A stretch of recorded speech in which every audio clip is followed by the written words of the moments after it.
Welcome to Singapore, the world's most overrated city. Me and Em have been exploring it for the last 3 days, and I'm going to give you the full 48-hour itinerary of the best things to do, things to see, because of course there are some amazing things, but from what I've seen online there are things that are absolutely hyped up beyond belief. We're going to of course cover Gardens by the Bay, Marina Sands, a traditional Singaporean breakfast. We're going to head over to Raffles for the most expensive drink I've ever bought in my entire life. I'll also give you a little accommodation tour so you can see what you get for your money. If you do find it useful, hit that subscribe button. Still en route to 2K subs. Let's get cooking, baby. Everyone is always talking about how expensive Singapore is, so we're going to put it to the test. This is what £100 a night gets you in Singapore. Our most expensive yet, £50 each. What are you thinking, Em? Big place? It's bigger than what I thought it would be. Yeah, I agree. So we got a little bed, not sure what it'd be like. G-Dubs lay on there. Feet will definitely be over the edge.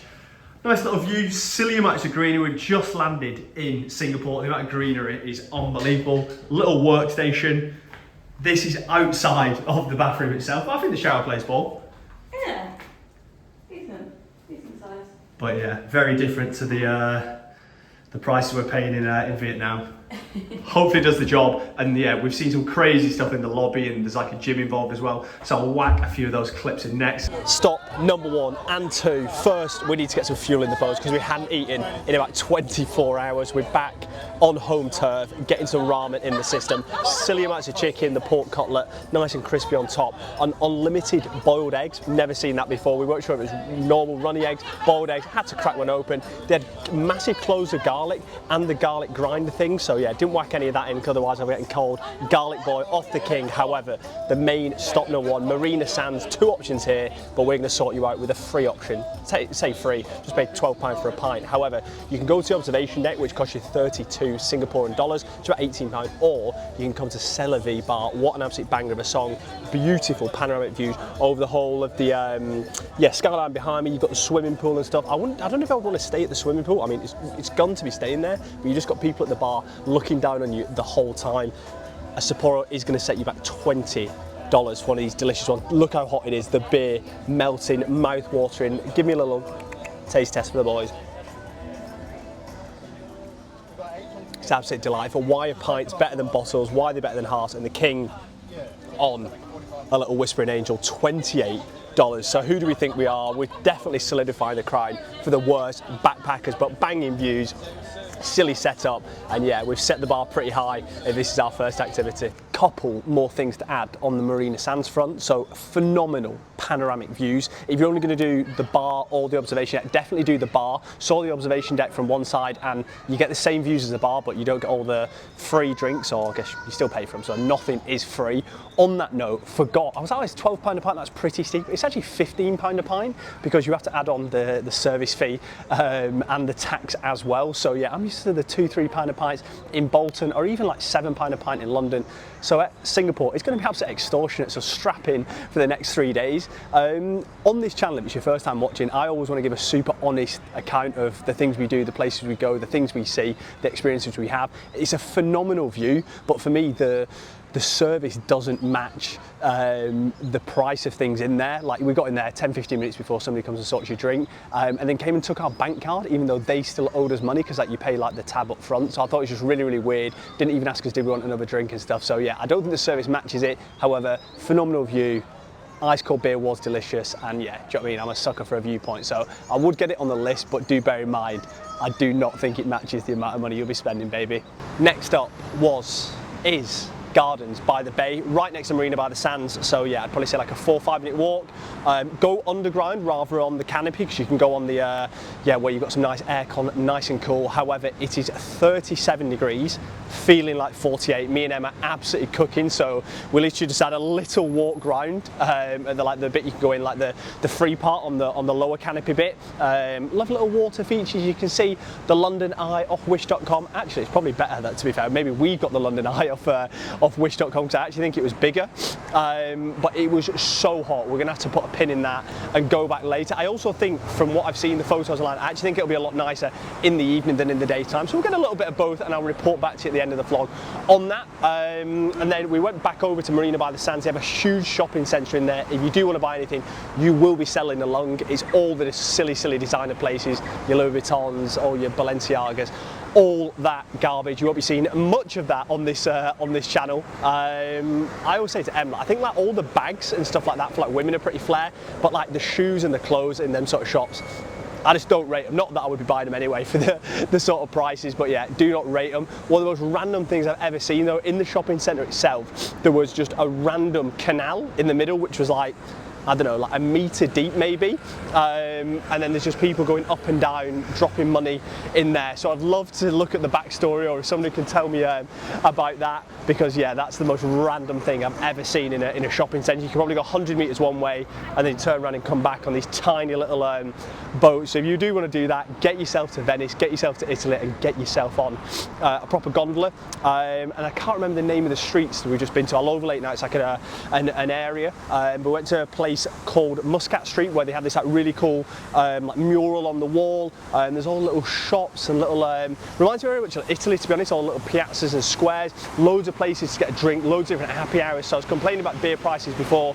Happy hours, you're probably looking at about £7 a pint for a Tiger, for a Guinness, including the tax and the service and all that stuff that we hate to see on this channel. But yeah, I think it is just a case of exploring, getting amongst it, but it is so hot. This might actually be the hottest place I've ever been to. So yeah, the team are in the market for a cold beverage. We'll see what we can find, baby. So when I said I was in the market for an ice cold drink, I was thinking Beerwari, Singapore Sling, something to hit the old taste buds. But me and Em, we wanted to do this when we were in South Korea, but I don't know what we did. We just missed it. We only saw the banana milkshake on the last day. It was a shambles.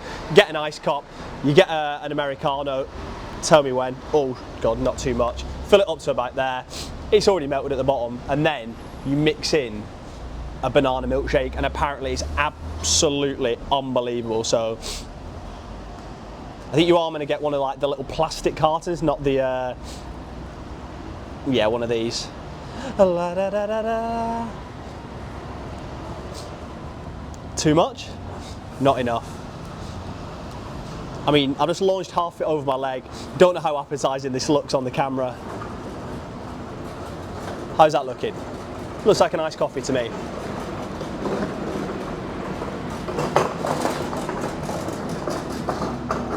It is different level. I think a tiny bit watery because of the ice we've let melt at the bottom, but it is phenomenal. Me and Em are meant to be sharing this, but I think we've got to reload it and go get one each. It's a banger. Often on the channel we talk about we make the mistakes so you don't have to. I'm going to talk very quietly because we're still in Raffles. Everything you see online is go to Raffles, get a Singapore Sling. It's going to set you back 30 English pounds, so do bear that in mind. We're going to liquidate a little bit of the old funds, drop a little long to try this. Went to go in the long bar where everywhere goes. I'm severely allergic to peanuts. Walked in there, the floor is littered with peanuts. So we've had to go downstairs to the courtyard. It's about 38 degrees, so it's actually nicer being outside, nicer setting, lovely backdrop. I've not had a Singapore Sling in about 12 years since I flew to New Zealand, so hopefully it's bloody good. It better be for the old price. Taste test for the girls this time.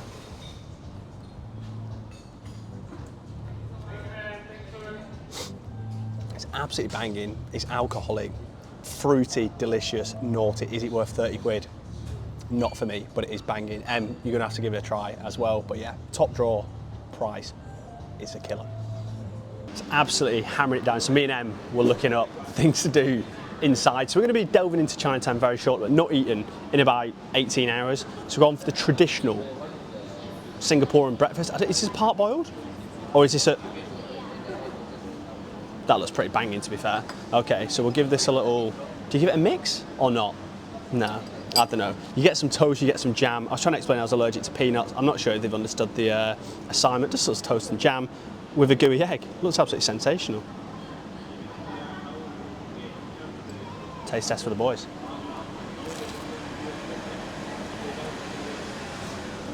Ooh. Egg, butter, toast, exactly how you expect it. It's got a lovely little jam running through it, like a little plum jam. And then You also get a coffee. $6.50, so pretty reasonable. I had a little smell, not tasted it yet, but it looks like rocket fuel. Get a little closer on that, Em. Good job I asked for milk, because that is dark as chips. Just smell it, whoa. You know what? You know what? Don't judge a book by its cover. Plays ball, very strong. Get this in the system. Runny eggs, can't go wrong, can you? Cheers now.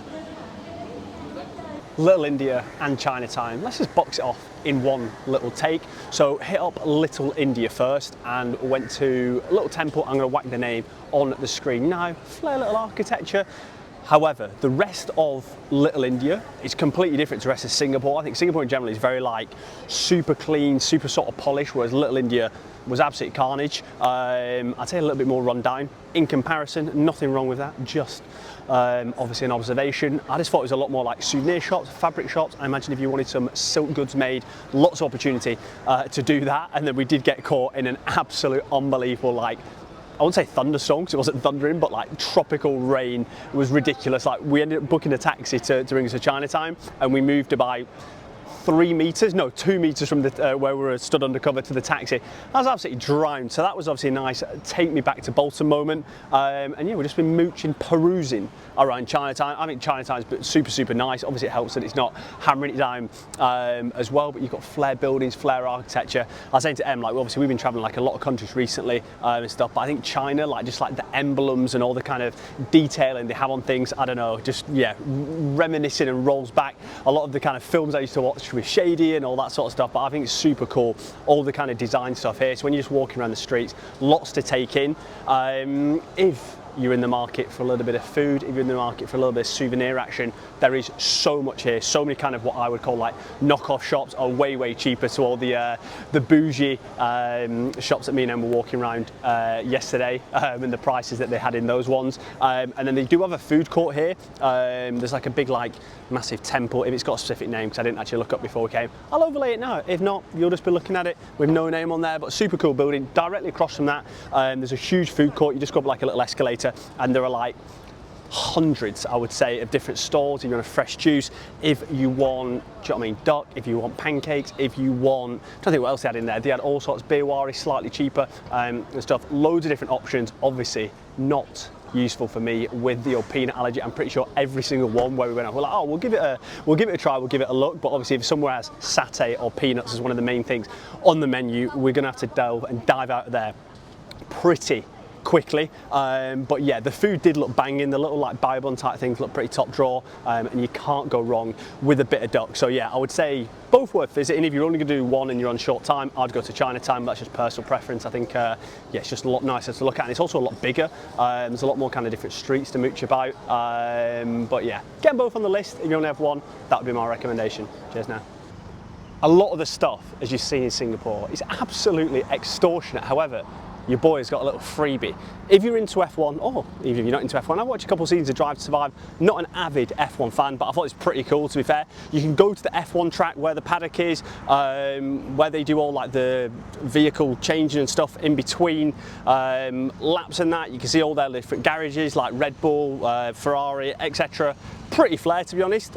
It's free. Me and Em got here. We're a bit like, just asked people like, oh yeah, can we walk on it? And they're like, yeah, no problems. You can walk all up. You've got like the Ferris wheel in the backdrop. You can go on the grid and stuff. So I think pretty top draw. Lovely little setting. Obviously not the nicest day, but a little bit more sun. And I tell you what, it could be absolutely sensational. But yeah, a little freebie for Singapore. Cannot argue with that. Lovely little setting. Can wander up and down there. I've seen there's a few things where you can do like scooter tours or bike tours. The bit that you can actually go on isn't that long. I'd probably say it's like 15-20 minute walk one side to the complete opposite side. So to be honest, I'll just get a taxi here and walk it, or you can just walk it here like me and Em did. But yeah, a little free activity. I'd definitely get it on the list. If you're an F1 fan, 100% get it on the list, because you can get in the mixer. Not many people can say they stud P1 where Big Max has. Who won in Singapore? I've absolutely no idea. Let me know in the comments down below who's going to win this year in Singapore. Apparently it's set September. Me and Em were looking up the prices. We're like, oh, I wonder how much it is. And it's like, cheapest ticket like 250 quid, and like on the first bend we're like, oh, how much is a suite? 16,000. Safe to say we will not be coming back for the F1, but yeah, nice little activity. Seal of approval, and it's a freebie. Yeah, baby. Gardens by the Bay. Take number 2. We've come back in the evening, we've come back for the light show, high expectations, and I tell you what, it's a free activity, so can't complain too much, but I think hugely underwhelming. We got here about half an hour before, got a little spot, everyone sat down, it's super busy. We're on a Friday night, the shows are at 7:45 and 8:45, so make sure if you do want a good spot, sat down, chilling, relaxing, getting a good view, getting a few good JPEGs, you need to be here, I'd say at least half an hour before to get up there. I'll overlay the name of the screen of where it actually is, because it's not where you get dropped off. There's a few trees there, loads of people sat waiting. The show will not commence there. You need to get a little bit in the mix. It's about a 5-10 minute walk from where you get dropped off. Super underwhelming. It's inspired by like Disney, Pixar, something like Inside 2. I've not seen the film, so I don't 100% know. The music, not very uplifting. I thought the light show itself was personally pretty poor, to be honest. I think the whole experience in general is more kid focused, so obviously take it with a pinch of salt from me and Em. But yeah, like I say, it's like an amusement park type, I'd say, in there, more like going to like thought park type thing. But yeah, I think the light show itself, I wouldn't come here just for that like me and Em have done. I think, yeah, pretty disappointing as a whole. And yeah, it's just so busy. People were leaving before me and Em. Me and Em are pretty skeptical about stuff like this, and the fact there were other people getting up leaving before us, and not just like a couple, I'd say like 30, 40, 50 people had gone and got out of here. Do you know what I mean? It's not just us that are a bit like, oh, is this it sort of thing. So yeah, if you're coming with kids, I would say I'd definitely come here, because it's definitely that sort of focus, and I think they would find it really interesting. But if you're coming as 2 adults, unless you're massively into Disney or light shows specifically, yeah, I thought it was pretty underwhelming. So yeah, it does not get the G-Dub seal of approval, unfortunately. Do not get it on the list, baby. Key tips, overall thoughts, and a little bit of analysis from your boy. In terms of key tips, there's 2 that stand out to me. Is 1, get taxis most places. Super reasonable, £3 to £6 in and around the city itself, and definitely get one from the airport. It's about an hour and 40 minutes on public transport, or you can get a taxi door to door in about 20 minutes. Save yourself lugging your case around, and it set us back. It was about £14 to me and Em, so yeah, £7 each. Well worth it, but of course you are talking to the 2 world's worst backpackers, so yeah, we've not been on loads of public transport, to be 100% honest. The other thing is, don't get caught out by the additional charges on food and drinks. When you're at restaurants, when you're at bars, 20% is going to be added to every single bill that you get. 10% service charge, 10% for the city tax. So yeah, don't get caught out like we did in the first couple of places, thinking you get an £8 beer. It's actually 10. That's going to sting the old wallet. In terms of my thoughts, should you come to Singapore, should you not? This is the perfect transit location. If you're going on a long haul flight, they've got the airport with like 15 years of like the best airport in the world. I think that's what it's geared to be. There's not loads to do in the city itself. Me and Em had 3 nights here, 3 full days the way it worked out, and we were kind of scraping around for like things to do, things to like fill our time. Of course, there's always things, but there wasn't like loads of huge standout things. Once you tick off, you can tick off the main things in 24 hours. Marina by the Sands. If you want to go and get absolutely fleeced at Raffles for a cocktail, do Gardens by the Bay and all those things, you can do those in 24 hours. What I would recommend out of those, I thought Raffles was amazing. The set is beautiful. The staff there are super nice, but you are paying £30 for a cocktail. Marina by the Sands, you've got an amazing view, like absolutely phenomenal. Looking over the city, looking over the shipping containers in the backdrop, but the service doesn't match that. I don't mind paying a lot for drinks, food and experience, but when the service is completely different to the amount you're paying, then I think obviously, yeah, that does beg the question, is it actually worth it? And I don't know, Gardens by the Bay, I just looked online, you see the photos, you see the videos, and it looks absolutely phenomenal.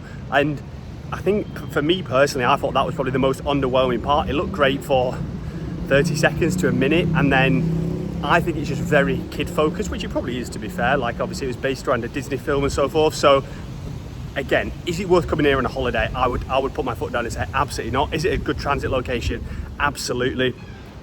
I would not come here if you're like traveling like Southeast Asia on a bit of a budget, because as you've seen, accommodation, drinks, food, it's not the most budget friendly. Actually, it's horrendous on the old budget. So yeah, that's kind of my thoughts on, yeah, is it worth the price? Is it worth coming here? Transit location, yeah, it gets all the ticks on that front. But yeah, for me, it's probably the most underwhelming place I've ever been. I think there's places I've been which I would consider worse, but I think that's because I think I've just put this on such a pedestal from what I've seen and the experience and so forth that we have had. So unfortunately, Singapore is getting a thumbs down from G-Dubs. I would probably not say to come here, but again, that's just my opinion. You might come here and you might absolutely love it. So yeah, take it with a pinch of the old salt. We're heading to Bali, to Indonesia in about 3 hours time, so plenty of content in the pipeline coming thick and fast this year. So if you do like what you see, bang your subscription down below. We're still en route to 2K subscribers. If you've got any questions, whack it in the comments as well. I respond to every single comment. I'll see you in the next one, baby. Remember, the chef is always cooking. Let's get it.